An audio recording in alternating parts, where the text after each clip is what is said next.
आज सुबह जैसे ही सुमित जी ऑफिस में पहुंचे ही थे कि बेटी निशी के स्कूल से फोन आया। हेलो।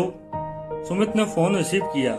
उधर से सुरीली आवाज में एक मैम बोली, सर आपकी बेटी निशी जो क्लास 3rd में है, मैं उसकी क्लास टीचर बोल रही हूँ। हाँ जी, सुमित बोले।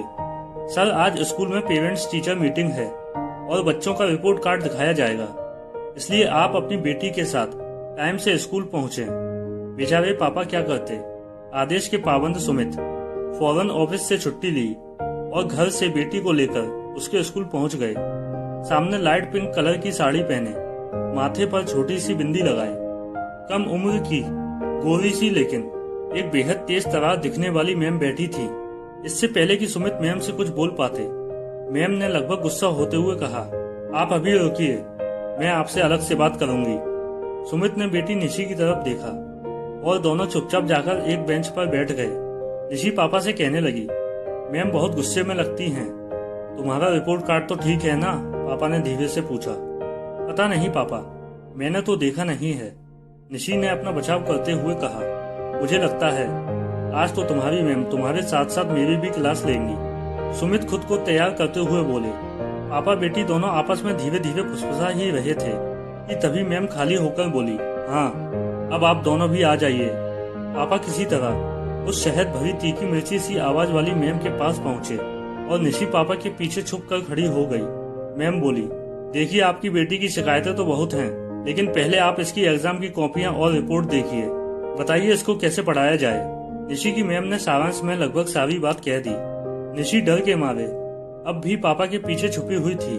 मैम बोली, पहले इसकी इंग्लिश की कॉपी देखिए, फेल है आपकी बेटी। पापा ने एक नजर बेटी निशी की तरफ देखा जो डर के मारे सहमी हुई खड़ी थी, फिर मुस्कुराकर बोले, इंग्लिश एक विदेशी भाषा है, इस उम्र में बच्चे अपनी ही भाषा नहीं समझ पाते।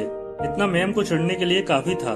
मैम, और यह देखिए, यह हिंदी में भी फेल है, बताइए क्यों? अब क्या यह भी विदेशी भाषा है? पापा ने फिर बेटी की तरफ देखा, मानो उसकी नजरें पापा को सॉरी बोल रही थीं। पापा, हिंदी एक कठिन भाषा है, यह ध्वनि आधारित है, इसको जैसा बोला जाता है वैसा ही लिखा जाता है। अब आपके इंग्लिश स्कूल में कोई शुद्ध हिंदी बोलने वाला नहीं होगा। पापा ने फिर बेटी निशी का बचाव किया। मैम ने पापा को बीच में ही रोकते हुए कहा, अच्छा तो आप और बच्चों के बारे में क्या कहेंगे? जो इस बार पापा ने मैम की बात काटते हुए कहा, और बच्चे क्यों फेल हुए यह मैं नहीं बता सकता। मैं तो, मैम चिढ़ते हुए बोली, पहले आप पूरी बात तो सुन लिया करो, मेरा मतलब था कि बाकी बच्चे कैसे पास हो गए, फेल नहीं। अच्छा छोड़ो, ये दूसरी कॉपी देखो आप, जहाँ आजकल के बच्चे जब मोबाइल और लैपटॉप की रग रग से वाकिफ हैं, तो फिर आपकी बेटी कंप्यूटर जैसे सब्जेक्ट में भी फेल कैसे हो गई? है कोई जवाब आपके पास? पापा इस बार निशी की कॉपी को गौर से देखते हुए सीरियस होकर बोले, ये कोई उम्र है बच्चों के कंप्यूटर पढ़ने और मोबाइल चलाने की? अभी तो बच्चों को फील्ड में खेलना चाहिए। पापा की बातें सुनकर अब मैम का पारा 7वें आसमान पर था।